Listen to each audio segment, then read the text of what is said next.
Բարև ձեզ, Պանորամա AM-ի զրուցակիցն է երգչուհի երգահան Լիլիթ Բլեյանը։ Լիլիթ, սկսենք օրվա խորհրդից, այսօր նշում ենք Հայոց բանակի տոնը, բանակ, որի մասին տասնամյակներ շարունակ հպարտությամբ ենք խոսել։ Սակայն այս տարվանից եւ այսուհետ մեկ օր առաջ նշվելու է հայրենիքի պաշտպանության զոհերի հիշատակի օրը, որոշումը ընդունվել է ազգային ժողովի կողմից, մասնավորապես քաղաքացիական պայմանագիր խմբակցության կողմից։ Ինչով է դա պայմանավորված ըստ ձեզ։ Հաշվի առնենք նաև այն, որ շատ զոհված զինծառայողների հարազատներ չեն ընդունում այդ օրը որպես հիշատակի օր, նշում են, որ իրենց համար իրենց որդիների զոհվելուց հետո ցանկացած օր արդեն հիշատակի օր է, եւ ավելի նախընտրում են, որպեսզի սեպտեմբերի 27-ը որևէ կերպ հիշատակվի պետականորեն պետության կողմից։ Բնական էր, որ պիտի հենց սեպտեմբերի 27-ը լիներ, որովհետև այդ օրը սկսվեցին, այդ օրն ունեցանք առաջին զոհերը վերջին մեր տարիների եւ մեր այսպես տխուր պատմության էջի սկիզբն էր, բնական էր, որ պիտի ծնողների կարծիքը հաշվի առնվեր, բնական էր, որ պիտի ընդհանրապես բացատրություն տրվեր, թե ինչու այդ օրվան որևէ անդրադարձ չի արվում, այդտեղ կարող են մարդկանց մոտ իհարկե ողջամիտ կասկածներ առաջանալ, որ պարզապես ինչպես եւ ծնողները հաճախ նշում են իրենց հարցազրույցներում, որ փորձ է արվում կարծես շրջանցել այդ օրվանից, որպեսզի սեպտեմբերի 27-ը մեզ մոտ չֆիքսվի մեր գիտակցության մեջ որպես ցավի օր, այն դեպքում, երբ որ դա այդպես է եւ այդպես լինելու է, ես չեմ լսել նրանց հիմնավորումները, ովքեր ընդունել են անկեղծ ասած օրինագիծը, բայց ես լսել եմ հիմնավորումները եւ ես ինքս այդ հիմնավորումների կողմից եմ, թե ինչու պիտի սեպտեմբերի 27-ը հենց լինի, այստեղ ես կարող եմ ենթադրել, որ մի քանի պատճառ կարող է լինել եւ մեկը սեպտեմբերի 27-ի պատասխանատվությունից խուսափելն է, այսինքն այսպես հանրային գիտակցության մեջ կարծես այդ օրվա պատասխանատվությունը օրվա իշխանություններից հեռացնելու, ինչ, բայց այդ մեխանիզմներին հանրային գիտակցության հետ աշխատանքի իրենք ցավոք լավ են տիրապետում։ Այնպես որ դա մի ենթադրություն, իսկ այս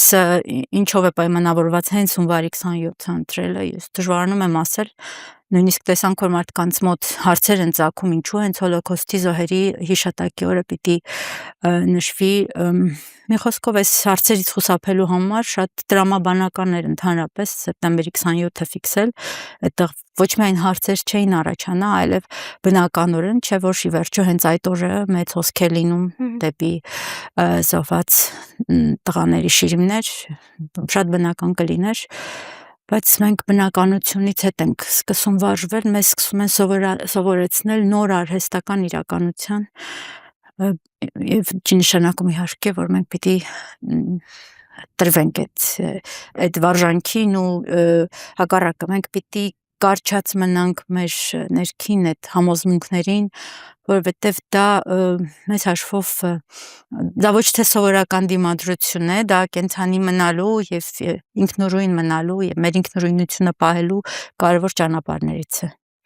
Չպետք է տրվենք, բայց այնուամենայնիվ հասարակության մի հատված մշտապես տրվում է նման, հա։ Միշտ լինելու է իշխանության պարտադրանքին, որոշումներին, հրահանգներին հետևող այդ լայն շերտը այդպես եղել է, այդպես լինելու է միշտ եւ այստեղ ոչ զարմանալու բան կա, ոչ անգամ հանդիմանելու, այդպես մի տեսակ բան է, կարգն է, հա, հասարակական, կան թելադրողներ, կան ենթարկվողներ, կա պետական ի վերջո մեծ համակարգ ապարատ, որը բաղկացած է բազմաթիվ մեր սոցիալական ամենատարբեր խմբերի ներկայացուցիչներից, որոնք կարող է չուզենալով էլ եւ ներքուստ դեմ լինելով էլ որևէ որոշման, խոսքը միայն այս որոշման մասին չի, ստիպված լինեն այդ հրահանգը կամ որոշումը կատարել, այնպես որ այստեղ եկեք, այս էլ բնականության շրջանակներում դիտենք, այդ մեկը բնական է, որ վատագույն իշխանությունն էլ միշտ ունի իր որոշ քանակի հետևորդներ, որոշ քանակի կատարողներ իր հրահանգների եւ իր որոշումների, եկեք սա ցավով չտանենք, ուղղակի ի գիտություն ընդունենք մեր հասարակությունը ճանաչելու եւ ըստ այդմ նաեւ մեր քայլերը կառուցելու համար։ Բանակից անցում կատարենք մեր մեկ այլ կարևոր պետականության, ինքնության պահպանության կարևոր օղակներից, կառույցներից մեկին Հայ Առաքելական Սուրբ Եկեղեցուն, որի դեմ այսօր իշխանությունը Նիկոլ Փաշինյանը բուռն արշավ է սկսել, պայքար է սկսել։ Ինչով է դա պայմանավորված ըստ ձեզ, ինչ որ մտավախություններ ունեն, թե այլ ծրագրեր ունեն եկեղեցու հետ կապված։ Վստահաբար այստեղ մի քանի հարց է լուծում միաժամանակ, իշխանությունը ի դեմս իր միահեծան առաջնորդի եւ այսօր նախ չեն կարող ասել, որ այսօր է դա սկսվել եւ ոչ էլ 2024-ի մայիսին, որքան էլ որ այդ ալիքը վերջինս ուժեղ ալիքը, այո, սկսվեց 2025-ից, 25-ի մայիսից վեհապարի հայտնի ելույթից հետո եկեղեցական ժողովում Շվեյցարիայի Արցախին նվիրված, այո, արցախցիների իրավունքների բարձրաձայնմամբ, այդ ամեն ինչը սկսվեց այդ պահից, որից հետո սկսվեց այդ բռնությունների, ձերբակալությունների, ապօրինությունների շարքը, այսինքն այդ ուժային գործողությունների, ուժային հարձակումը եկեղեցու վրա, այդպես ակնառու դարձավ այդ պահից, բայց մինչև դա էլ 18-ից սկսած մենք հիշում ենք հայտնի նոր հայրապետ շարժումը, որ այսօր արձագանքները ստանում Արշակ Սրբազանի ձերբակալության եւ կալանավորման փաստով, այդ արանքում էլի բաներ են եղել ի դեպ եւ հենց Արշակ Սրբազանը իր հայտնի ասուլիսում, որից կարծեմ 1-2 օր հետո անմիջապես հրատապ ձերբակալվեց, այդ փաստերը ինքը ֆիքսում էր, որ եղել են այս բազմաթիվ ճնշումներ, որոնց մասին եկեղեցին չի խոսել, տարբեր տեսակետուկ մինչև բարձրաստիճան հոգևորականներից իրենց դիվանագիտական անձնագրերը վերցնելը, այն դեպքում, երբ մենք գիտենք, որ հոգևորականները հաճախ են ճամփորդում եւ համայնքներում հանդիպումներ ունենում եւ իրենց համար դա անհրաժեշտություն է, այնքան բաներ են եղել մանր, որոնց մասին եկեղեցին մտածել է երևի դե բարձրացնել, պետք չի գնալ կոնֆլիկտի, պետք չէ այսպես, պետք չէ այնպես,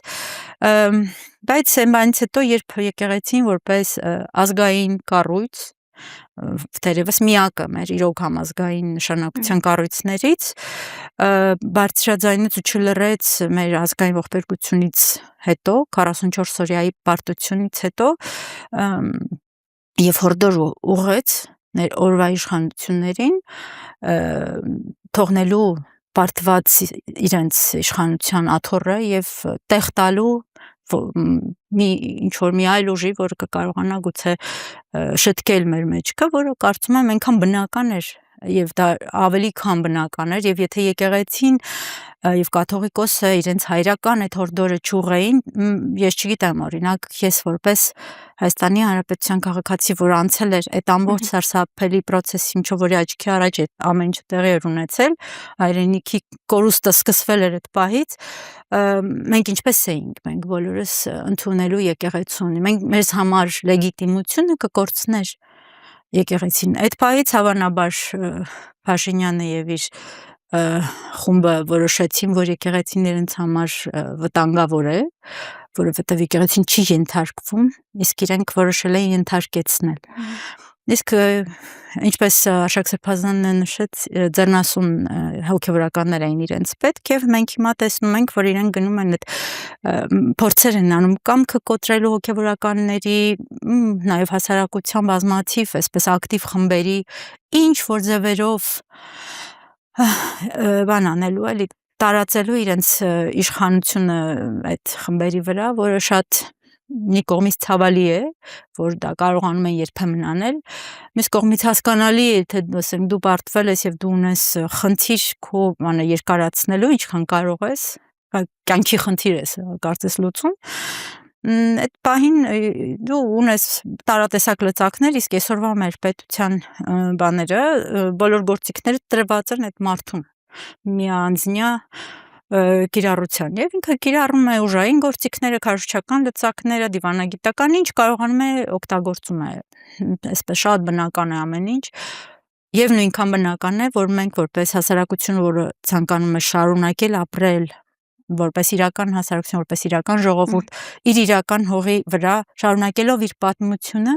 այստեղ պիտի դիմադրություն ցույց տանք եւ ավելին, ինչքան աճեն այդ ճնշումները, այդքան դիմադրությունը պիտի ուժեղանա, սա ֆիզիկա է, սրանից չենք փախչի։ Եթե դա չլինի, ապա այստեղ մենք կարձանագրենք մեր մահը։ Եվ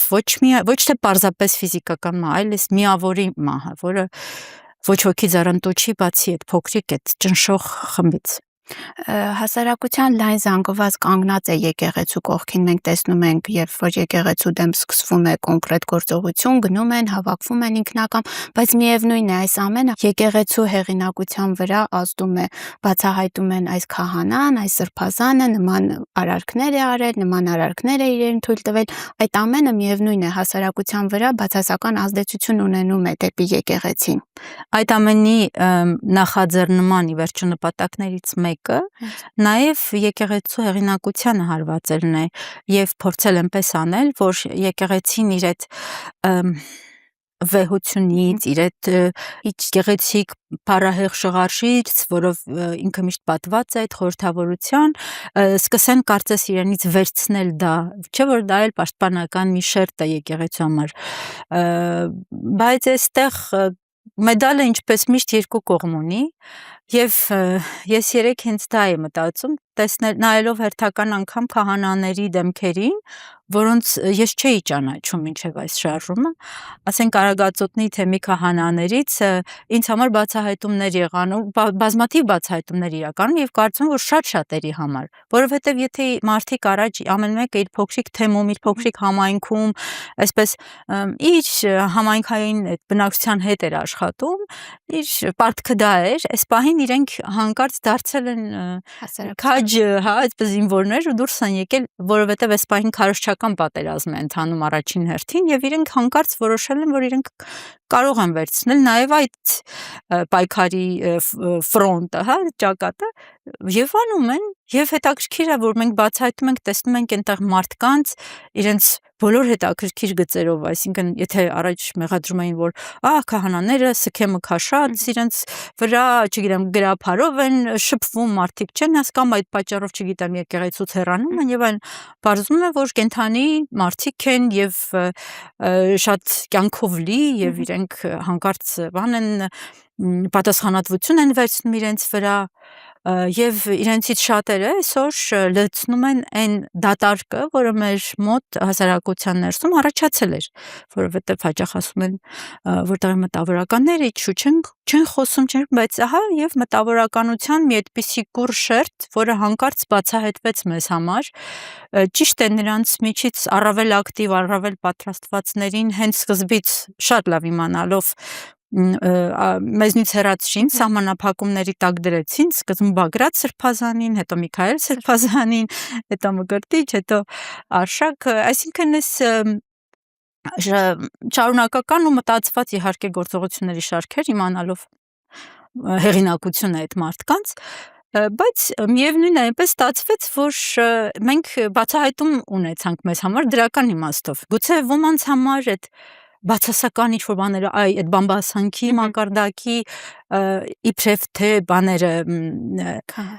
հա, որ ով ում հետ ինչ է արել, բայց ասեմ ձեզ իրական հավատավոր մարդու համար, ով եկեղեցու ներսում փնտրում է այլ բան, ոչ թե փնտրում է ինչ-որ մի խարդավանքների դավադրությունների օջախ, այլ փնտրում է խոսք, փնտրում է մխիթարություն, փնտրում է հույս, այս ամեն ինչը դարձավ մի առանձին նոր մի բացահայտումների ճանապարհ։ Եկեք այդ երկրորդ կողմը կարևորենք, նույնիսկ ավելի կարևորենք, որովհետև գուցե իրենք փորձում են հարվածել հեղինակությանը, բայց այդ նժարը, այդ կշեռքը անընդհատ տատանվում է եւ շատ դժվար է ասել, թե որն է ավելի ծանրանում, շատ դժվար է։ Այս պահին մենք գտնվում ենք դեռ process-ի մեջ, վերջում կհասկանանք։ Այս պահին եկեղեցին ակնհայտորեն շահում է, որովհետև ինքը ավելացնում է իր բոնուսները, ժամանակակից լեզվով ասած, avելացնում են իր կշիռը, մենք տեսնում ենք, որ ամեն դեպքում մյուս կողմում բանը չի ավելանում, այնտեղ փորձը եւ ջանքը շատ է, հա, բայց այդ փորձն ու ջանքը անընդհատ ներդրվում է իշխանությունների կողմից, որոնք որևէ մանդատ չունեն եկեղեցու գործերին խառնվելու։ Մի խոսքով համոզիչ չի էս ամեն ինչը մարդու համար, ով եկեղեցում այլ բան է փնտրում, համոզիչ չի դառնում։ Դուք Հովհաննես Իշխանյանը, Կարենը Վրդանեսյան նախաձեռնել եք եկեղեցու դեմ արշավը անհապաղ դադարեցնելու պահանջով ստորագրահավաք, որին արդեն 1000-ից ավելի մտավորականներ, գիտնականներ, իրավաբաններ, իրավապաշտպաններ, ուղղակի քաղաքացիներ միացել են։ Ինչու անհրաժեշտ համարեցիք, հա, նման նախաձեռնությամբ հանդես գալը եւ ինչ որ պահի դուք պետք է դիմեք նաեւ միջազգային կառույցների, մարդու իրավունքների պաշտպանին, ազգային ժողով, ինչ ակնկալիք ունեք այդ կառույցներից։ Առաջին կարևոր քայլը, որը մենք արեցինք, այս ամեն ինչի մեջ ֆիքսելու հակաիրավական բնույթը, որովհետև մինչև այդ խոսում էին հիմնականում փաստաբաններ, իրավաբանները եւ այլն, բայց ամբողջապես մի տեղ ոնց որ այդ ամեն ինչը հավաքված չէր։ Մենք գիտենք, որ բազմաթիվ հոդվածներ են խախտվում սահմանադրության, գործող սահմանադրության, որով այս իշխանությունները եկել են եւ վերցրել են իրենց ձեռքը ամբողջ այսօրվա պետական համակարգը եւ այդքանով հանդերձ հենց այդ նույն սահմանադրության բազմաթիվ հոդվածներ են խախտվում եկեղեցու դեմ այս ցինիկ արշավի ընթացքում։ Եվ դրան որևէ կերպ կարծես հակազդեցություն չի տրվում։ Դրան չեն հակազդում մեր իրավապաշտպան մարմինները պետական, հակառակը, ասենք մենք տեսնում ենք ոստիկանությունը, որին մանդատը տրված է բացառիկ, որպեսզի ինքը իրավախախտներին այնտեղից հանի, օրինակ այն եկեղեցուց, որը զավթել է արդեն կարգալույց քահանան եւ կողպեքները նույնիսկ փոխել, այսինքն այդ ոստիկանությունը փոխանակ իր բանին հետևելով իրական իրեն տրված իշխանությանը եւ դիմումին, որը իրեն ուղղվել է արդեն եկեղեցու կողմից, փոխանակ այնտեղից այդ մարդուն դուրս հրավիրի, հակառակն է անում, պաշտպանում է նրան ու չի հասկացվում այս ամեն ինչի տրամաբանությունը։ Այստեղ մենք հասարակության տարբեր խմբերի համար որոշեցինք ստեղծել մի պլատֆորմ, որովհետև մարդիկ չունեն արտահայտվելու միասնական մի ձև։ Եվ այն տեքստը, որը պատրաստել ենք, իրականում շատ թափանցիկ, պարզ, հստակ, հարցեր չառաջացնող, ճիշտ է, մեզ միակ բանը, որ ասում են դուք ինչ եք դիմում իրենց, բայց այստեղ քանի որ մենք համարում ենք, որ մենք ապրում ենք իրավական նորմերով առաջնորդվող երկրում, համենայն դեպս մենք մեզ զգում ենք իրավատեր քաղաքացի, որը պիտի պաշտպանի իր իրավունքները օրենքներից ելնելով եւ մեզ համար դա կարեւոր է, գնում ենք եւ ցույց ենք տալիս այս կետերը, որտեղ որ արվել են այդ խախտումները եւ տեսնում ենք, որ մարդիկ զգում են այդ անարդարությունը։ Այսինքն ոչ թե պարզապես մարդը սիրում է եկեղեցին եւ ուզում է պաշտպանել եկեղեցին, բայց մարդը տեսնում է այդ անարդարությունը։ Մարդիկ կան, որոնք երբեք գիտեք, մինչեւ այս ամենը եկեղեցի չեն մտել։ Մեր հենց եկեղեցու պաշտպան այդ փոքր խմբերում, որոնք ձևավորվել են այս ընթացքում, մարդիկ կան, որ եկեղեցու հանդեպ շատ այսպես համեստ էմոցիաներ են տածում, գուցե ճարտարապետական կառույց են որպես ընկալում, գեղեցիկ կամ մշակութային ինչ-որ հարստություն, բայց այդ բանը չունեն, ասենք իրենց համար հոգևոր հայր տարանց ինքը ունի, մի հայր չունի, հոգևոր հայր, հա։ Այս մեկ էլ հանկարծ այդ մարդիկը զգում են, թե ինչ գրոհ է սկսվել եւ ինչպիսի ոտնահարում է գնում այդ իրավական ամբողջ այդ նորմերի ու չի դիմանում, ասում ինչպես թե ու կան մարդիկ, որոնք պարզապես իրավապաշտպաններ են, պարզապես իրենց համար մեկ ում իրավունքն է ոտնահարվում, հասկանում եք, շատ նորմալ է, բայց հասարակության այն խմբերը, որոնք միացել են այս պահանջագրին, այնքան բազմազան են եւ այդտեղից մենք քաղում ենք մեր այսօրվա հասարակական տրամադրությունների մասին շատ ավելի իրական տեղեկություններ, քան մեզ այսօր թույլ է տրվում այս քարոզչական մշուշի մեջ։ Ասենք մենք դուրս ենք գալիս կարծես այդ բանից, քարոզչական թունավոր այդ վիճակից երբ ասենք միտեղից ինչ-որ իշխանության ներկայացուցիչներ ասում են, որ մենք չենք ընդունում, երբ վեհապարը կարգալույծ է անում հոգևորականին, ասենք դրանից ավելի ծիծաղելի բան դժվար է պատկերացնել։ Նրանք համարում են վարչապետը ասում է, որ նա շարունակում է մնալ բան, ասենք հասկանում եք այդ ասենք կողքից նայելիս դա շատ ծիծաղելի է անկեղծ, ասենք պատկերացրեք կաթողիկոս ասի ես չեմ ընդունում, որ փոխնախարարին հեռացրել են, պետք է նա մնա փոխնախարար։ Ու ասենք այդ փոխնախարարը մնա իր կաբինետում, ասի վեհապարն է ասել։ Մենք տարօրինակ նայենք չէ դրան։ Հիմա այս նույն տարօրինակությունը մեզ շարունակում են այսպես ներարկել։ Ու երբ մենք դուրս են գալիս այդ ամենից ու մեկ էլ նայում ենք առողջ քաղաքացու աչքերով, իսկ այդ առողջ քաղաքացիները ամեն օր իրենց ստորագրություններն են մեզ ուղարկում, որ ավելացնենք։ Այս հասկանում ենք, որ մարդիկ այդքան կներեք, հիմար չեն ինչքան դուք իրենց փորձում եք ներկայացնել։ Այս մարդիկ եւ տեսնում են ինչ է կատարում, եւ վերլուծում են, եւ ընդդիմանում են, որովհետեւ հասկանում են, որ այն ինչ կատարվում է այսօր եկեղեցու, դա իրենց դեմ է կատարվում։ Կոտրելով եկեղեցին, փորձում են կոտրել այս փոքրիկ լեռնաշխարհից փոքրիկ հատվածում մեր մնացած այս վերջին հանգրվանի ողնաշարը։ Շատերը դա բնազդով զգում են, այնպես չի, որ բոլորին հնարավոր է կերակրել այդ քարոզչական միֆերով։ Ոչ միայն հնարավոր չէ, այլև շատ բարդ է։ Եվ եթե իրենք մնում են իրենց քարոզչական ամպի մեջ,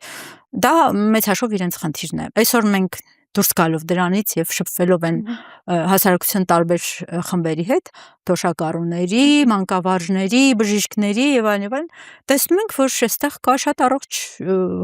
բան, մտածող մի ահռելի զանգված մարդկանց, որոնք չեն ուզում այս ամեն ինչին մասնակցել եւ չեն ուզում կրել պատասխանատվությունը, որովհետեւ իշխանությունը ինչ անում է, ներկայացնում է, որ ես դա հանում եմ ժողովուրդը պահանջում է ժողովուրդը ուզում է պատերազմից եւ կորուստներից եւ Արցախի հայաթափումից հետո գոնե մի շնչելու պահ ունենալ, որպեսզի հասկանա գիտակցի ինչ է կատարվել։ Դուք դա չեք հարգում, դուք չեք տալիս այդ նույնիսկ այդ մի պահը, նույնիսկ կարելի էր մինչև ընտրություններ պարզապես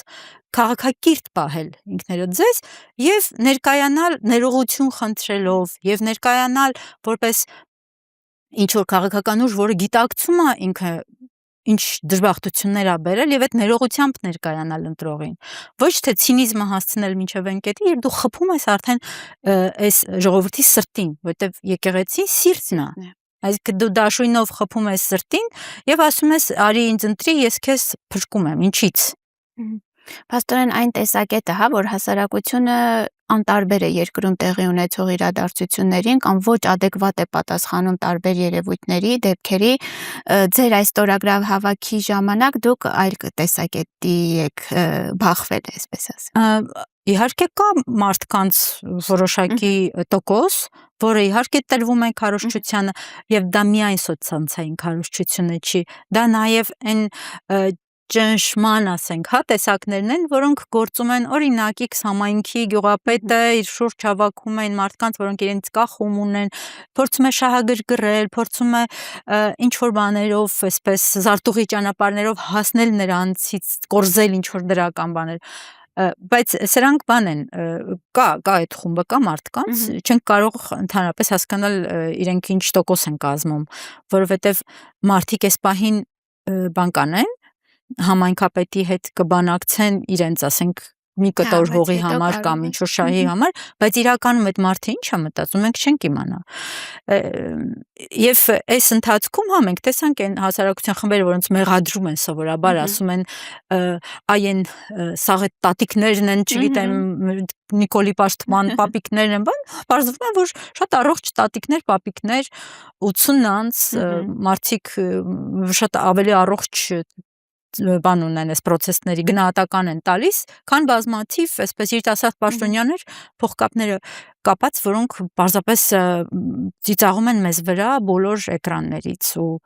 այս ցինիզմը մարդկանց նաև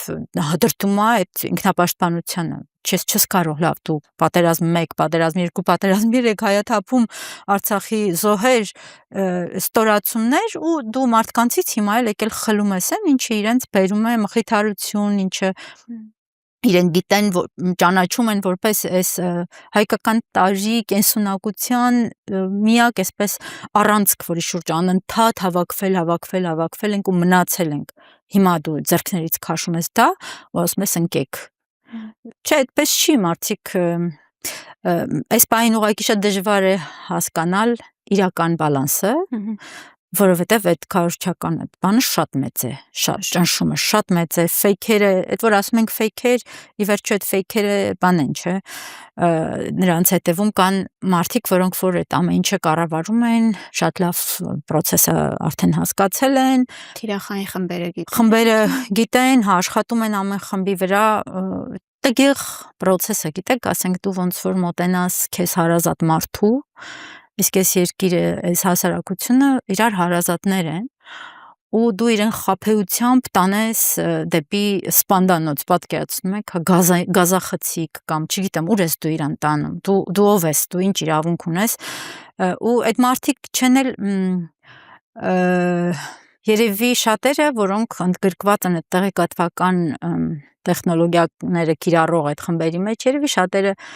մինչև վերջ չեն հասկանում իրենք ինչ են անում։ Ես այդ համենայն դեպս այդպես եմ ուզում մտածել, որ իրենք շատ, որտեղ կան, ասենք, մեջները երիտասարդներ,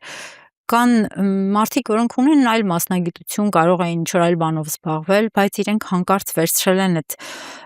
առաջին հայացքից ընդհանրեն ինչ-որ տեխնիկական միջոցների հետ տարվող աշխատանքը, բայց շատ ծանր, շատ ծանր, լավ ասենք, ծանր հանցանք են իրենք անում հասարակության հանդեպ եւ երկրի հանդեպ։ Եվ այն բանում, որ մենք ունեցանք սեպտեմբերի 27, այդտեղ եւս արդեն կար, որտեղ մինչեւ այդ արդեն մենք հասել էինք մի կետի, երբ մենք չէինք տեսնում վտանգը։ Այսինքն մեր աչքերի առաջ շղարշ էր, հասարակության աչքերի առաջ շղարշ էր կապվել հենց այդ տեխնոլոգիաների կիրառմամբ։ Մեզ անդադ բթացնում էին, որ մենք չհասկանանք, որ գալիս է, եւ ինչքան էլ մարդիկ դրանից ամիսներ առաջ զգուշացնում էին, խնդրում էին, զանգերն էին հնչեցնում եւ այլն, հասարակությունը այդ իր էյֆորիկ այդ վիճակի մեջ չէր տեսնում ուր է գնում։ Ու շատեր հենց սեպտեմբերի 27-ից միայն ստացան այդ բանը, ոմանք մինչև հիմա ցավոք չեն ստացել։ Այս ստորագրահավաքի ընթացքում եղել են մարդիկ, ովքեր ուզել են ստորագրել, ասել են ստորագրում ենք, բայց չհրապարակվի կամ որևէ տեղ չնշվի իրենց անունը, մտավախություն ունենալով, ասենք պետական ապարատում են աշխատում, որ կիմանան իրենք դուրս են եկել հայ իշխանության դեմ, եկեղեցուն են պաշտպանում, կան նման քաղաքացիներ։ Եղել են մարդիկ, որոնք իրենց նախաձեռնությամբ իրենց ընկերներին են դիմել, եւ ասենք եղել են պատասխաններ, որոնք ցավ են պատճառել, օրինակ մի պատասխան, որ գիտես տղաս ամռանը պիտի բանակ գնա, ես ուզում եմ մասնակցել, բայց ես կվախենամ։ Այստեղ դիագնոստիկ իհարկե բան ունի, նշանակություն ունի սա մեզ համար, այս պատասխանը, կան մարդիկ, որոնք որ մենք գիտենք, որ տեղյակ են ստորագրահավաքի մասին, բայց չեն միանում հենց ձեր ասած նկատառումներով, որովհետև մի մասը կամ աշխատում է պետական համակարգում, կամ բան է, իրականացնում է ինչ-որ ծրագրեր, որոնք առնչվում են պետական համակարգին, ինչ-որ ֆինանսավորման, կամ այլ, ես չեմ սիրում անուններ տալ, որովհետև ես կարծում եմ, որ մարդիկ առանց այդ էլ շատ ուժեղ ճնշման տակ են այս պահին, մի բան եղավ դեպք, երբ ոստիկանությունում աշխատող իմ շատ վաղեմի մի մարդ, որի մասին նույնիսկ ես չէի հիշում, որ ինքը ոստիկանությունում է, ինձ գրեց, բա գիտես, ես այնքան հոգով սրտով, այնքան բան եմ, ծանր եմ տանում այս ամեն ինչը, բայց գիտես այնպեսի մթնոլորտ է, ես ինչպես կարող եմ, էլի, մեզ մոտ բոլոր շարժը հսկվում է, բոլոր լայքերը հսկվում են, ամեն ինչին հետևում են, դե այդ մի կողմից կարելի է հասկանալ ուժային կառույցների դեպքում, բայց դժվար է հասկանալ մշակութային հաստատությունների դեպքում, որովհետև այնտեղ պիտի ոչ դա չլիներ, որտեվ մշակույթը, արվեստը ինքը ազատության խոսքի դաշտ է, այնտեղ պիտի հակառակը լիներ, բայց այսպես կա, այս պահին ունենք սա եւ Մյուս կողմից ունենք մարդիկ, որոնք աշխատում են, ասենք դերասաններ են, պետական թատրոններում են իրենք, բայց ազատորեն միանում են, դա էլ արդեն իրենց ռիսկի եւ իրենց հեղինակության այսպես բանի ֆունդամենտի վրա հիմնվելով տարբեր է, շատ տարբեր է։ Երբ կարծում եմ մարդը ամեն դեպքում իրեն դուրս է դնում այդ պարտադրանքի թակարդից, ինքը կարողանում է փոխել։ Հիմա եթե մենք ավելի շատ ունենանք այդպիսի մարդիկ, որոնք քայլ են անում, մենք կկարողանանք այս տգեղ վիճակը փոխել, որովհետև տգեղ է, երբ մարդը չի ընդունում կատարվողը, երբ դա իր վրա օքեբանական ազդեցություն է ունեն, ճնշող, շատերը շատ ծանր, գիտեմ, խոսում եմ ես այդպես երբեմն առանց հրապարակայնացնելու, հոգեբանական շատ դժվար վիճակում են, եւ դա ազդում է իրենց որակի վրա, մասնագիտական, եւ դա ազդում է իրենց արտիստական աշխատանքի վրա, բայց չեն կարողանում իրենք հաղթահարել այս ճնշումը եւ դուրս գալ։ Պիտի դա ամեն դեպքում համարենք ամեն մեկիս պարտականությունը, թեկուզ մեր փոքրիկ, թեկուզ արտիստական ինչ-որ ակցիայով, թեկուզ ինչ-որ մի պստիկ էսպիսի մի, չգիտեմ, խոսք բաց թողնելով, այդ մեր խղճի հետ հաշտ լինելու կարևոր պայման է։ Մենք անդրադարձ կատարեցինք մտավորականության դերին, կան մտավորականներ, ովքեր հակադարձում են, բարձրաձայնում են, գրառումներով կամ ակցիաների են մասնակցում, բայց միևնույն է, այդ կարծիքը, որ մտավորականությունը չի խոսում, չի բարձրաձայնում, շարունակում է տիրապետող լինել։ Ինչ պետք է անի մտավորականը, որպեսզի այդ այլ կարծիք, արդեն ձևավորվի, որ մտավորականությունը այո բարձրաձայնում է։ Միգուցե մարդիկ այնպիսի անունների են սպասում։ Օրինակ Տիգրան Մանսուրյանի, Ռուբեն Մաթևոսյանի, Արտավազդ Փելեշյանի իրենց ձայնին են սպասում, որը Արաքս Մանսուրյանը միացել է մեր ստորագրահավաքին։ Երգչուհի Տիգրան Մանսուրյանի քույրը, Շուշանը Պետրոսյան իր դուստրը, որը առաջամարտիկներից է, այսպես, մեր բնականաբար մեր առաջամարտիկներից էր նաև ստորագրահավաքի, շատ լավ անուններ ունենք, կարող եք ծանոթանալ այնտեղ, մարդիկ արտահայտվում են, եւ ասեմ այս բանի կարևոր նպատակներից մեկը հենց այդ կարծրատիպը կոտրելն է, որ չեն մասնակցում, չեն խոսում, չեն արտահայտվում, չեն խոսում են, ընդ որում շատ հետաքրքիր մարդիկ են խոսում, անսպասելի, ասենք, այդպիսի ավանգարդիստ արտիստներ ունենք, որոնք թվում է թե իրանց ինչին է պետք, ընդհանրապես էս ամենը։ Ունենք երաժիշտներ, գիտնականներ, նկարիչներ, ով ասես, գիտեք, այնտեղ լուրջ մարդիկ, որոնք լուրջ ժառանգություն են արդեն ստեղծել այս երկրի համար, իրենց համար կարևոր է եւ իրենք խոսում են, չեն լռում։ Թե ինչու է այդ կարծրատիպը հենց նրանով էլ կարծրատիպ է, որ ինքը երկար է մնում, ինքը կարծր է, իրան պետք է կոտրել։ Հիմա սրանով նաեւ մենք դա ենք փորձում կոտրել եւ ձևավորել նաև այն ինչպես հիմա ընդունված է front office-ը, մարդկանց, որոնք այո զբաղվում են, ովքեր մտավորականներով, մտքի արտադրանքով են ինչ-որ բան ստեղծում, որոնք իրենց մտավոր այդ ունակությունների կարևոր մի մասը այս պահին ներդնում են այս հասարակական process-ներում իրենց կարծիքը արտահայտելու եւ հասարակության կարծիքի վրա ազդելու գործում։ Այստեղ կարևոր է դա, որովհետև հիմա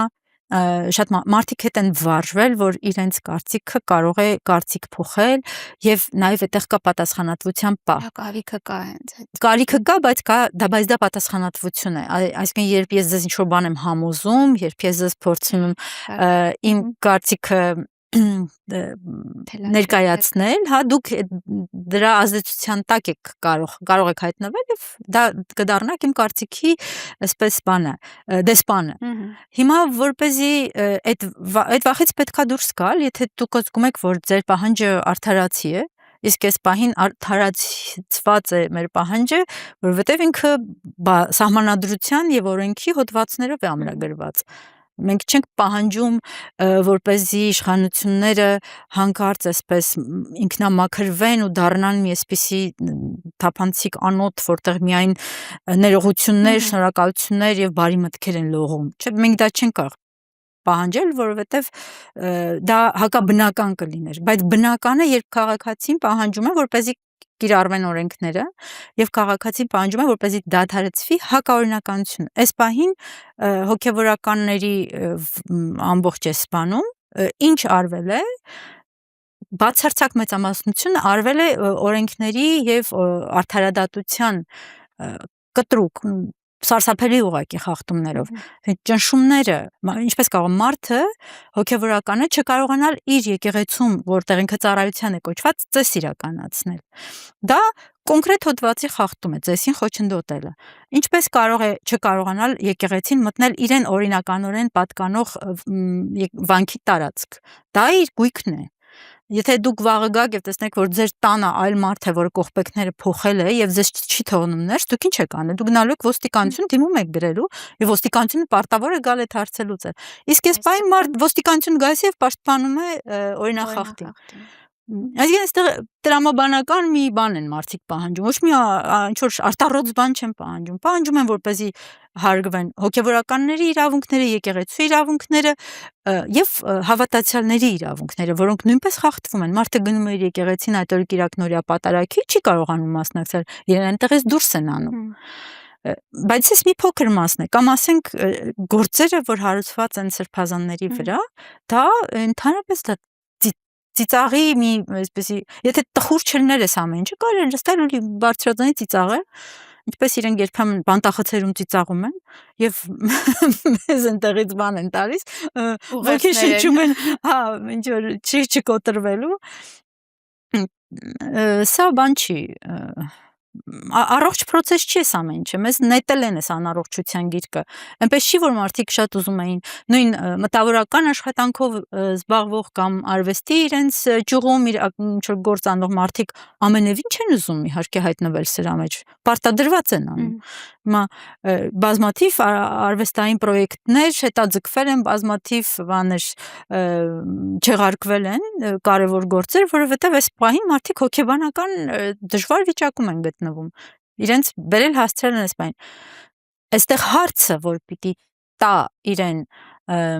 մտավորական համարող մարդը եւ փորձի ինքը պատասխանել այդ հարցին, որովհետև դա իր պարտավորություններից մեկն է։ Ինչու է սա արվում։ Ինչու է իշխանությունը սա անում այսօր այս մեր բարդ փուլում, այս մեր հետպատերազմյան կոտրված վիրավոր փուլում, երբ մենք պիտի բոլորովին այլ հարցերով զբաղված լինեինք, ինչու են սա անում։ Այդ հարցը պիտի տա եւ այդ պատասխանը չստանալով ինքը արդեն պիտի անցնի իր հաջորդ քայլին, ինքը պիտի գնա եւ պահանջի այդ պատասխանը։ Ու չտրվի եւ մտավոր ռեսուրսները, այսպես բազմապատկող եւ խորացնող մարդու պարտականություններից մեկն էլ այսօրվա հատկապես աշխարհում այս ամենակուլ քարոզչությանը կուլ չգնալն է, դա էլ է պարտականություն, որովհետեւ եթե քեզ տրված է այդ մի level ոնց որ բարձր ես եւ կարող ես վերլուծել, կարող ես բան անել,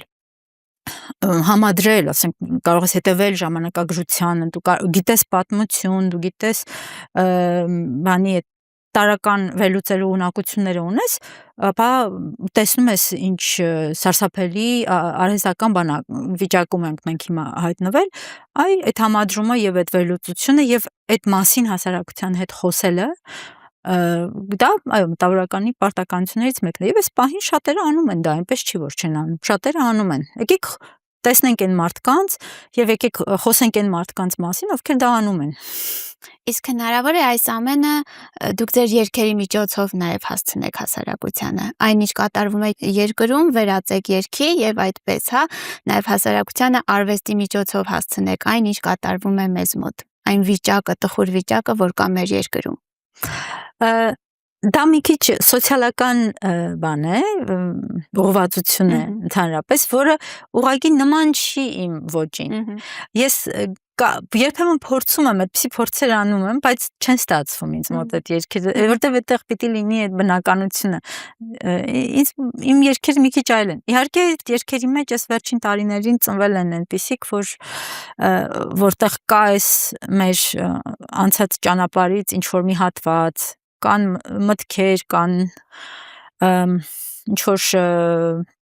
առաջարկներ, հա, իրար հետ զրուցելու, բայց ամբողջապես ինֆորմատիվ ինչ որ տեղեկատվական բան երգ ես չեմ կարող, դա ավելի այլ ժանրի, ասենք ռեպի ժանրի բանի համար է, այո, սոցիալական ռեպը բան է, բայց կարծեմ կան, եթե չեմ սխալվում, կան հետաքրքիր է իդեպ կան արցախցի ռեպերներ կան, որ հիմա բավականին հետաքրքիր երգեր են թողարկում։ Այստեղ բանն է, էլի գալիս ենք բնականությանը, ես կուզեի դա անել, բայց ինձ մոտ դա չի ստացվում, դա սխալ երգեր են ստացվում, ինչպես ասենք ես չեմ կարող երգել օպերա, հա, այնպես որ ես մնում եմ այն փոքրիկ իմ ստեղծած աշխարհում, բայց այնտեղ արդեն շատ բան փոխվել է, այնտեղ երգերը շատ փոխվել են իրականում իմ վերջին տարիներին եւ դրա վրա շատ մեծ է ազդեցությունը մեզ հետ կատարվողի ես ընդհանուր փոխվել են պրոյեկտները ստեղծագործական, որ ես անում եմ, ասենք հիմա դա ուզում հարցնել փետրվարի 1-ին, հա, վերադարձ Իթակե, կարծեք էլի խորհրդանշական վերնագիր է, խորագիր է դա դրաման։ Դա պարզապես խորագիր չէ, դա ընթացք է։ Իթակե ճանապարհը, եթե կան մարդիկ, որոնք չգիտեն ինչ է Իթակեն կղզի է, որտեղ գտնվում էր Ոդիսևսի թագավորությունը եւ որտեղ սպասում էին նրան եւ Տրոյական պատերազմից հետո նա 10 տարի շարունակ Տրոյայում պատերազմելուց հետո եւ այնտեղ գլխավոր հերոսը իրականում լինելուց հետո վերադառնում էր 10 տարի շարունակ վերադառնում էր Իթակե։ Այն բանից հետո երբ մենք Արցախը մեզ համար դարձավ այդպիսի մի արդեն ոչ ֆիզիկական, այլ մտավոր տարածք, ինձ համար հարազատ մարդ դարձավ, հերոս դարձավ Ոդիսևսը իր ամբողջ հակասականությամբ, տարօրինակությամբ հանդերձ։ Եվ ես իմ այդ արտիստական մի նախագիծ նվիրել եմ նրան, երևի ամենակարևոր նախագիծը այս պահին, որովհետև այնտեղ ես մենակ չեմ, այնտեղ ինձ հետ են մարդիկ, որոնք իրենց զգում են Ոդիսևս, այսինքն Ոդիսևսով է նա ով վերադառնում է տուն ամեն գնով, այսինքն ինձ հետ են մարդիկ, ովքեր ուզում են եւ գնում են դեպի տուն իրենց ճանապարհով, իսկ տունը Իթակեն Արցախն է բնականաբար, եւ այս բանը ինքը մեր մտքում է, բայց չէ որ ինքը կա ֆիզիկապես, եւ եթե մենք մեր մտքում գծում ենք այդ ճանապարհը, փնտրում ենք այդ ճանապարհը մեր մտավոր այսպես աշխատանքի միջոցով, մենք այդ մտավոր աշխատանքը հետո կարող ենք վերածել նաեւ ֆիզիկական ճանապարհի։ Այստեղ շերտերը իրական շատ են, ես հիմա շատ երկար կծավալվեմ, չեմ ուզում այդքան խոսել, բայց հետաքրքիր առաջարկ է ինքը, առաջարկ մարդկանց, որ իրենք այդ վերադարձը փորձեն վերածել ամեն մեկը իր մտքում մի նախնպատակի, որ ամենակարևորն է։ Այսինքն Ոդիսևսը ուներ նպատակը դա չէր շեղվում ոչ մի կերպ։ Այլ հարց է, որ դաժան ժամանակներ էին ինքը ում ասես զոհում էր այդ ընթացքում, բայց դա էլ սիմվոլիզմ է, որովհետև ինքը նաև իրեն էր զոհում եւ ինքը իր գանձերն էր զոհում, ինքը իր ամբողջ ունեցածն էր զոհում ընթացքում տուն հասնելու համար։ Հիմա այդ տան այդ բանը երբ մենք ունենում ենք մեզ այդ աստղը վառվող ու գնում ենք այդ ուղղությամբ, այդ ճանապարհին մենք ինքներս նախ մեզ ենք սկսում ավելի լավ ճանաչել։ Մենք սկսում ենք հասկանալ ինչ է այդ տունը, որ մենք գնում ենք, որովհետև մենք շատ բան ցավոք սրտի չհասկացանք այն տարիների ընթացքում, տասնամյակների, երբ Արցախը մեզն էր եւ բանն էր, ինքը այդպես մեզ համար մի անպայմանություն էր, ինքը կար ու վերջ, ով կարող էր այլ բան մտածել, եւ շատ մենք բան եղանք, երես առանք, շատ ամոթալիորեն երես առանք մենք այդ ընթացքում եւ Ոդիսևսի ասեմ այդ մերկությունը գանձազուրկ եւ բոլոր զենքերից զրկված ամեն ինչից երբ ինքը նետվում է ապ հենց այդ բանն է իր այդ ամբողջ ամոթը դրա մեջ է որտեղ ինքը ամեն ինչ կորցրած է հասնում այնտեղ ու գտնում է հիմա երբ մենք այդ մեր ամբողջ այդ միֆական այդ մեզ կերակրած այս ընթացքում բաները մի կողմ թողնենք այդ զրահները մեր այդ կեղծ գանձերը ու ուղղակի ճանապարհը վերցնենք մեզ որպես նպատակ, այն ժամանակ կհասկանանք երևի մենք ինչու ենք ուզում վերադառնալ Արցախ։ ինքը դուք հույս ինքնանպատակ չպիտի լինի։ Հույսը Չէ, ես կա։ հույսը չի դա չպիտի լինի հույս, դա պիտի լինի նպատակ։ Այստեղ է խնդիրը։ Հասկանում եք, երբ խոսում ենք մենք, որ ու մենք պարզապես որպես բաժակաճառ ենք այդ մասին խոսում, ես հակառակը ես ուզում եմ հանկարծ որևէ դեպքում նաև այս արտիստական պրոյեկտը, երաժշտական պրոյեկտը մի չվերածվի բաժակաճառի։ Հակառակը ինքը ձևակերպի անընդհատ այդ նպատակը, վերադարձի նպատակը եւ այդ ճանապարհը դարձնի իմաստավորված։ Այսինքն մենք ամբողջ ճանապարհի ընթացքում հասկանանք, ի վերջո մենք ինչ ունենք, ուր ենք գնում, ինչ է տունը, եւ մենք լինենք խորամանկ ու խորագետ եւ համառ Ոդիսևսի պես, ամենևին մենք այսպես չկանգնենք բաց կրծքով եւ ասենք եկեք ինձ խփեք, որտեվ եթե քեզ խփում են դու չես հասնում տուն։ Դու պիտի հասկանաս, որ քո նպատակը վերջը տուն հասնելն է։ Այդ խորամանկությունը մենք իրենց պիտի փոխառնենք, էլի շատ բաներ իրենց պիտի փոխառնենք եւ պիտի բան անենք։ Շատ, ինչպես ասեմ, գեղեցկանանք այդ ընթացքում, որտեվ ինքը Քրվենք։ տուն ճանապարհը շատ գեղեցկացնող ճանապարհ է։ Դու պիտի արժանանաս, այսինքն ամբողջ ճանապարհի ընթացքում մենք պիտի արժանանանք նրան, ինչին մենք ձգտում ենք։ Հակառակ դեպքում այս ամեն ինչը հերթական անգամ անիմաստ կլինի։ Բայց այսօրվա պայմաններում հնարավոր է, ճիշտ է, նպատակ ունենք, բայց հասնելու համար էլ է, չէ՞, ինչ-որ քայլեր պետք է արվեն։ Առաջին քայլը այդ ամենը այստեղ ձևակերպելն է։ Գլխի մեջ դու պիտի իմանաս եւ դա պիտի լինի քոնը, քո անձնական ձգտումը, այսինքն մենք բոլորս պիտի լինենք Ոդիսևսներ։ Փոքր, մեծ, մեկը ուժեղ, մեկը բավարար խելացի, մեկը բավարար տաղանդավոր, չգիտեմ, ամեն մեկը իր ուժով, իր առաջարկով պիտի այդ ճանապարհը անցնի։ Կասկածը պիտի չլինի, այստեղ է հարցը։ Երբ մենք կասկածը թողնում ենք, որ մուտք գործի, այդ պահից Ոդիսևսը վերանում է։ Ոդիսևսը կասկած չուներ, ինքը գնում էր։ Այստեղ է հարցը։ Այսինքն երբ ասում ենք, որ դու միշտ պիտի նպատակ ունենաս, կարևոր չի ճանապարհը ինչքան է, կարևոր չի ճանապարհը ինչպես ես դու անցնում։ Կարող է շատ ավելի հեշտ ես դա անցնում, դա չի նույնիսկ էական, բայց դու այդ անկասկած պիտի անցնես այդ ճանապարհը եւ պիտի անցնես ինքնա հարստանալով, որտեվ այդ մենք այդ ձևին չպիտի այլևս տրվենք։ Մենք այդ գանձերից, այդ կեղծ արտաքին պիտի ազատվենք, մեր ներսը պիտի հարստացնենք։ Հիմա այս պահին ինչն է ամենավատը, որ այս պահին տեղի է ունենում հասարակության հետ, հենց այդ ներսի հարստությանն է բան արվում։ Այո, հենց դրան է խփվում, որովհետև ովքեր որ խփում են, իրենք հասկանում են դա, իրենք հասկանում են, որ ստեղ